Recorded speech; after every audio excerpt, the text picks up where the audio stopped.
بسم اللہ الرحمن الرحیم۔ آج کا عنوان شہزادی زرجان اور قیمتی ہیرا شاہی انصاف کی داستان۔ روایت ہے کہ ایک وقت کا ذکر ہے کہ ایک شاندار سلطنت میں بادشاہ عدنان کی حکومت تھی۔ بادشاہ نہایت عادل، بہادر اور رعایا پرور تھا۔ اس کی سلطنت میں انصاف اور امن کا بول بالا تھا، لیکن اس سلطنت کی سب سے بڑی شان صرف بادشاہ عدنان نہیں بلکہ اس کی بیٹی شہزادی زرجان تھی، جو حسن و جمال کے ساتھ ساتھ عقل و دانائی میں بھی بے مثال تھی۔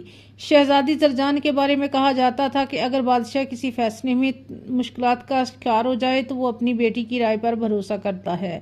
شاہی محل میں ایک حسین صبح طلوع ہو رہی تھی۔ روشنی محل کے سنگ مرمر کے ستونوں پر چمک رہی تھی۔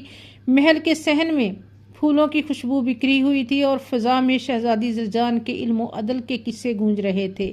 شہزادی روز صبح فجر کے بعد محل کے ایک گوشے میں قرآن پاک کی تلاوت کرتی، پھر عدالت شاہی کے معاملات دیکھنے اپنے والد کے ساتھ بیٹھتی۔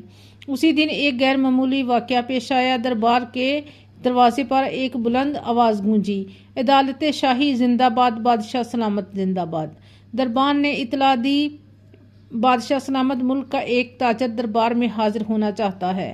بادشاہ سلامت نے اجازت دے دی اور ایک لمبے قد والا شخص دربار میں داخل ہوا۔ تاجر نے آ کر بادشاہ کو سلام کیا اور لرزتی ہوئی آواز میں کہا، جہاں پناہ میرے ساتھ بہت بڑا ظلم ہوا ہے۔ میرے پاس ایک قیمتی ہیرا تھا جو دنیا میں نایاب سمجھا جاتا تھا، مگر وہ چوری ہو گیا ہے۔ دربار میں خاموشی چھا گئی۔ بادشاہ عدنان نے پوچھا، کیا تمہیں کسی پر شک یا شبہ ہے؟ تاجر نے کہا، جی ہاں جہاں پناہ، میرے گھر میں کام کرنے والا ایک مزدور نام فارس، وہی اسے چرا کر بھاگ گیا ہے۔ یہ سنتے ہی دربار میں سرگوشیاں ہونے لگی۔ فارس کو فوراً حاضر کیا گیا۔ وہ ایک عام سا مزدور تھا، مگر اس کے چہرے پر سکون اور خوف دونوں کے آثار نظر آ رہے تھے۔ بادشاہ نے پوچھا، فارس تم پر الزام ہے کہ تم نے یہ ہیرا چرایا ہے، کیا یہ سچ ہے؟ فارس نے سر جھکا کر کہا، جہاں پناہ میں بے قصور ہوں، میں نے اپنی زندگی میں کبھی کسی کی چیز کو نہیں چھیڑا۔ اسی لمحے دربار کے دروازے کھلے اور شہزادی زرجان داخل ہوئی۔ سب درباری احترام سے کھڑے ہو گئے۔ شہزادی کے چہرے پر وقار اور آنکھوں میں روشنی تھی۔ بادشاہ عدنان نے کہا، زرجان، یہ ایک مشکل مقدمہ ہے۔ ایک طرف تاجر کا الزام، دوسری طرف مزدور کی قسم۔ انصاف کا تقاضا کیا ہے؟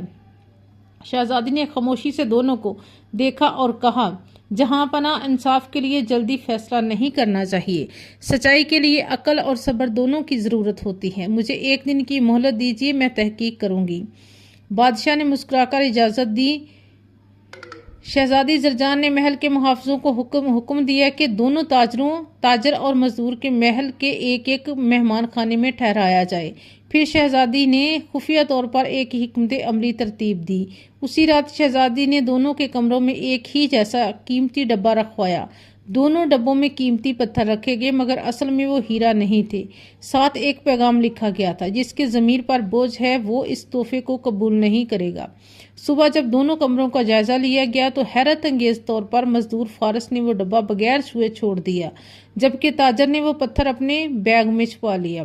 شہزادی نے اپنے محافظوں سے کہا، اب اصل مجرم سامنے آ گیا ہے۔ اگلے دن عدالت شاہی دوبارہ منعقد ہوئی۔ تمام وزراء، امراء اور عوام جمع تھے۔ شہزادی زرجان تخت کے پاس کھڑی ہوئی۔ شہزادی نے بلند آواز میں کہا، جہاں پناہ، سچائی چھپ نہیں سکتی۔ جسے ہم مظلوم سمجھ رہے تھے وہ دراصل ظالم نکلا ہے۔ پھر انہوں نے محافظوں کو اشارہ کیا۔ محافظوں نے تاجر کا ایک بیگ کھولا اور اس میں وہی جعلی پتھر موجود تھا جو شہزادی نے رکھوایا تھا۔ بادشاہ حیران رہ گیا۔ شہزادی نے کہا، جہاں پناہ، اگر ایک شخص جھوٹا الزام لگاتا ہے تو وہ انصاف کا دشمن ہے۔ فارس بے قصور ہے۔ بادشاہ عدنان نے مسکراتے ہوئے کہا، تم نے ایک بار پھر سچائی کو بے نقاب کر دیا ہے۔ میری بیٹی، تم واقعی میری سلطنت کی روشنی ہو۔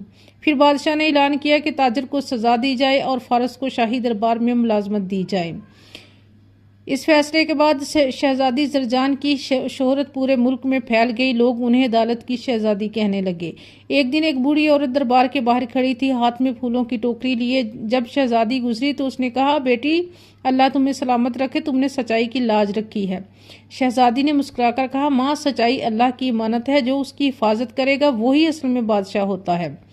رات کا وقت تھا۔ شہزادی زرجان محل کی بالکنی میں کھڑی آسمان کی طرف دیکھ رہی تھی۔ چاند کی چاندنی ان کے چہرے پر پڑ رہی تھی۔